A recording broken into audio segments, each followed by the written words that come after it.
Yeah. All right. Man. Number 6 or 7 of this episode. It's all right. So a couple of them we just couldn't say words. We just didn't know how to say words. Yeah.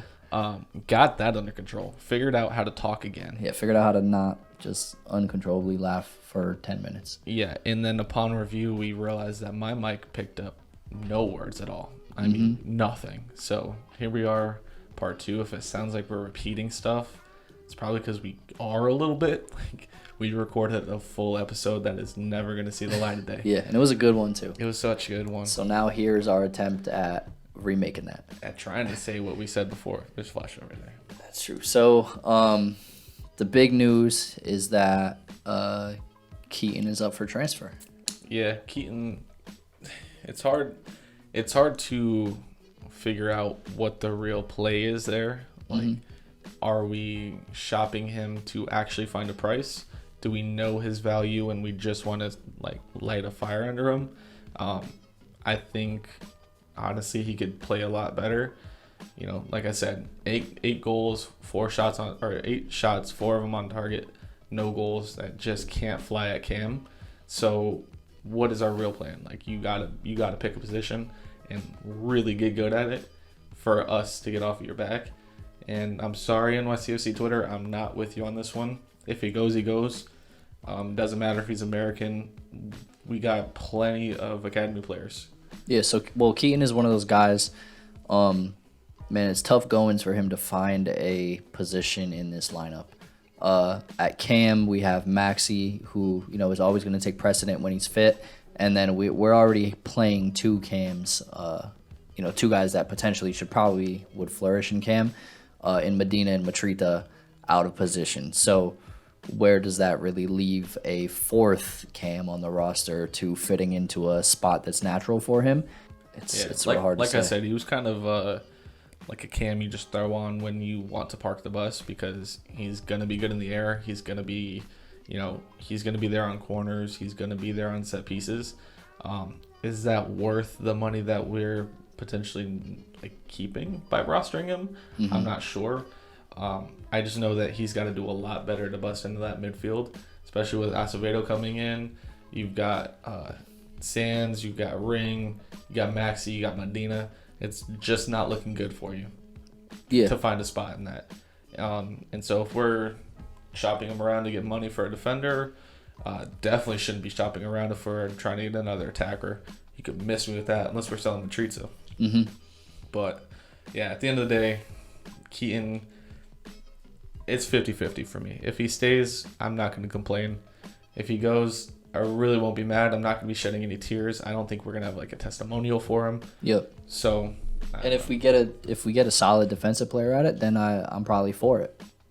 Definitely, without a doubt. Just not an attacker. We cannot roster another attacker. Well, we live in a world where 75% of our roster is attackers. So, what are you gonna do? You can't sign anymore. Anyways, with all these attackers, we got to beat New Jersey Red Bulls. Yeah, we have to beat them. That game is huge. Somehow in the previous recording we did, we got on a little tangent about just all the cool managers that we would like to be our manager. And who knows, maybe after this Red Bulls game, if it doesn't go our way, we may be looking at a situation where it's a reality that we need a new manager. Because with the New York fans and the New York market, this is a game after the performances that we've seen that we are not going to take it lightly if we take a L here. There would be no excuse to going into Red Bull Arena, which, we've called home before, so it's not like we're out of our element here. There's no fans to make us feel like we're out of our element.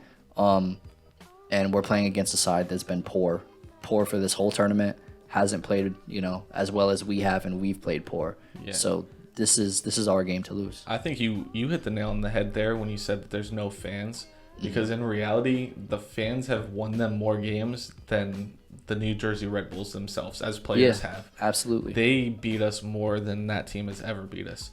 Going into Red Bulls Arena is so tough, and that it hurts me to in a way compliment them, but their fan base is insane. So when we go there, it is extremely tough. They get under our skin really, really fast.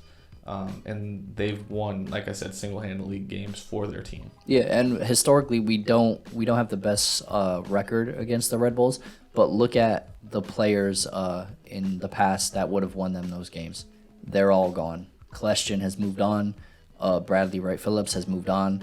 Robles. They don't have all these guys that have found a way to really just torment our 11 every time we've seen them.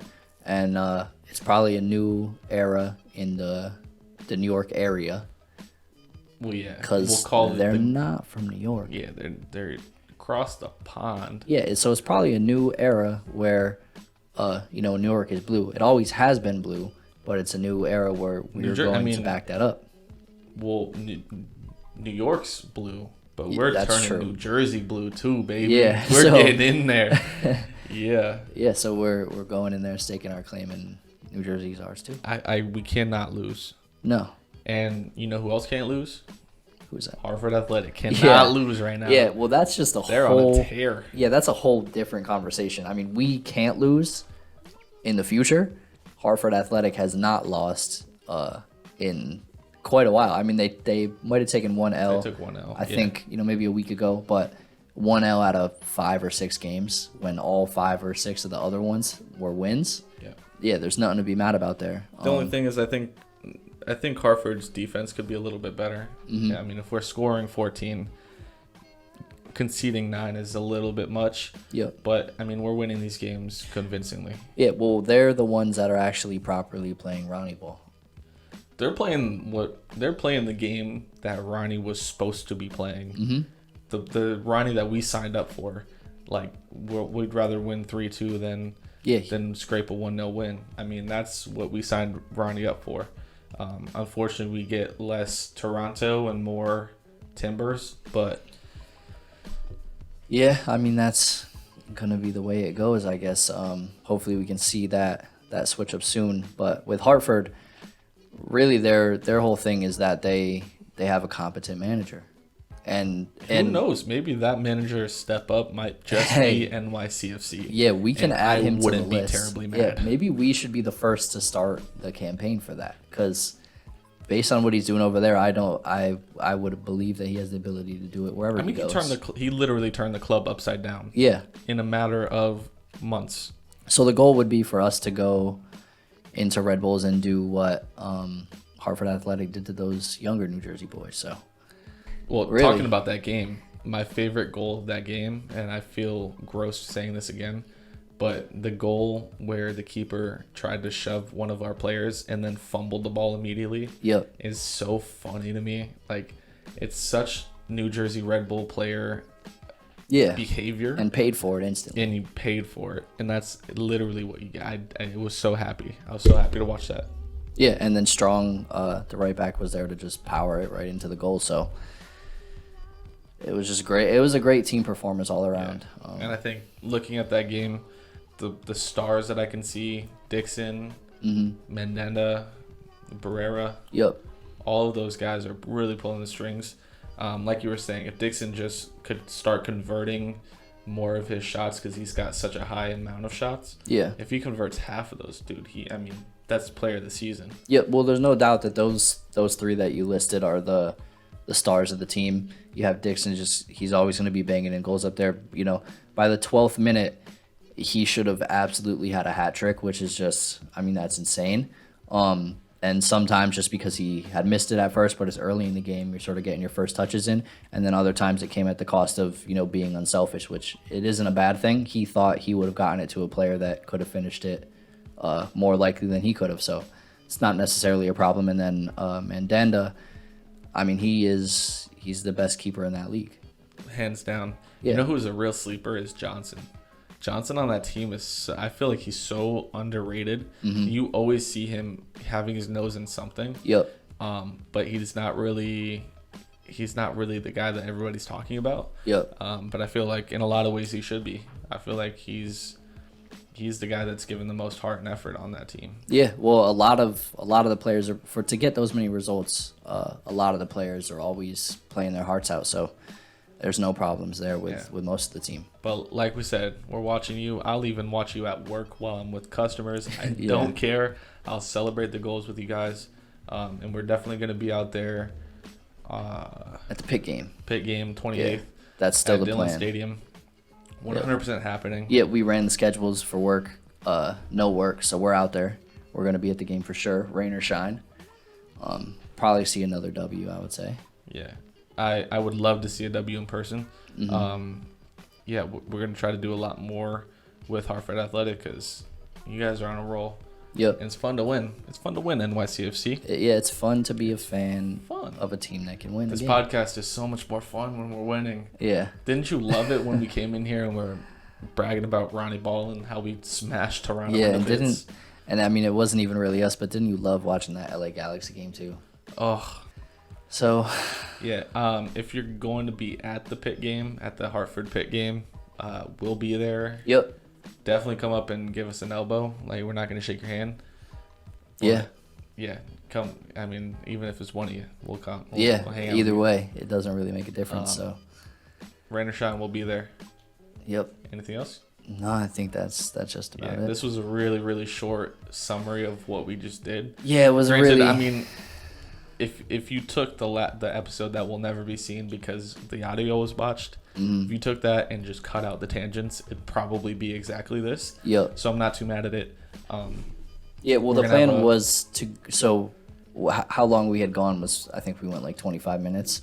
Don't have any of that, so this was sort of our attempt to reclaim what we could have in a good way. And of course, we're a little bummed because we felt like that was a really solid recording that we had just put in. But like you said, we kind of cut the fluff out and we got right to the point on, sort of the major things that are going on right now between the two clubs and all that. So the matchups that we're watching this week. Yeah. Obviously bummed that all that stuff is gone, but at the same time, probably get your guys' attention more because we cut out all the fluff. Yeah. Although Jurgen Klinsmann in NYCFC, I'm starting the campaign. Those are some. That's of the big one thing points. I'll bring in. But yeah, Post 90 Pod on all socials. Hopefully this one goes without any issues and you won't see us again until Friday. Yeah, because right after that Red Bulls game, we're recording an episode. We're turning it around real quick that night, getting out to you early afternoon on Friday. So look forward to that Friday podcast because that's going to be raw emotions. We're not taking the day off like we did with the Timbers. So as raw as it gets, you'll either see us very, very happy or very, very sad. Hopefully we don't turn into Arsenal Fan TV and always have sad moments. Yeah, so that'll do it. Real quick one. That's our episode for this time. Like I said, Post 90 Pod. Thank you guys for watching, and we'll see you at Pitt, baby. See you guys there.